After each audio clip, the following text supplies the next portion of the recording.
اگر محلے میں معاشرے میں کوئی سودی کاروبار کرتا ہے، میرے آقا کی حدیث ہے، جس نے سود کا ایک لقمہ کھایا، سود کا ایک درہم کھایا، گویا کہ کعبے کے سامنے اپنی ماں سے زنا کرنے کے برابر۔ اتنا بڑا گناہ ہے۔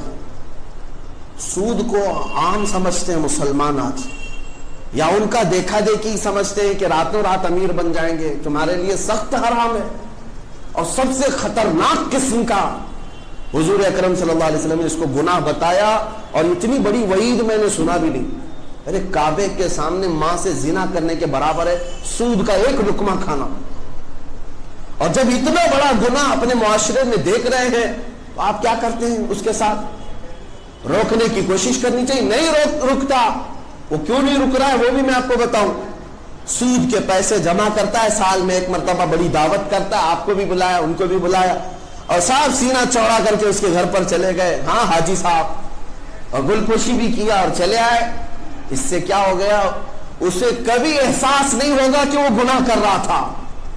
سب کا جو سپورٹ حاصل ہے نا، سب کی جو مدد حاصل ہے، اسے احساس ہی نہیں ہوگا کہ وہ کچھ گناہ کر رہا ہے۔ وہ سمجھے گا میں تو اچھا ہی کر رہا ہوں، دیکھو میرے ساتھ سب اچھے اچھے لوگ بھی آتے ہیں، نیک لوگ بھی آتے ہیں، حاجی صاحب بھی آتے ہیں، مولانا لوگ بھی آتے ہیں۔ پیسوں کے بل بوتے اگر کوئی گناہوں پر اسی طرح اڑا رہا تو اس کی ذمہ دار وہ لوگ بھی ہیں جو اس کا سپورٹ کرتے ہیں۔ ہونا کیا چاہیے؟ تمامی مسلمان اتحاد اور اتفاق کے ساتھ ایسے گناہوں کو روکنے کے لیے اس کا بائیکاٹ کریں۔ چند ہی دنوں میں عقل ٹھکانے پر آئے۔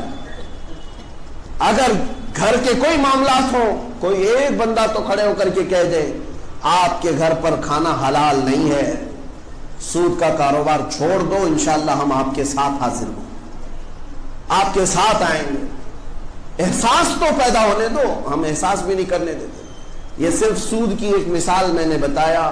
ہر گناہ پر، جو چوری کرتا ہو، شراب نوشی کرتا ہو، یا جوا کھیلتا ہو، یا نشہ بیچتا ہو کرتا ہو، ان سب کے ساتھ بھی دیگر سارے مومنین کے لیے ضروری ہے کہ ان کی اصلاح کے لیے، یہ نہیں کہ ان کو نکال کر پھینکنے کے لیے، ان کی اصلاح کے لیے کوئی طریقہ اپناؤ تاکہ وہ بھی صحیح ہو جائیں اور تمہارے شانہ بشانہ جنت میں جا رہے ہیں۔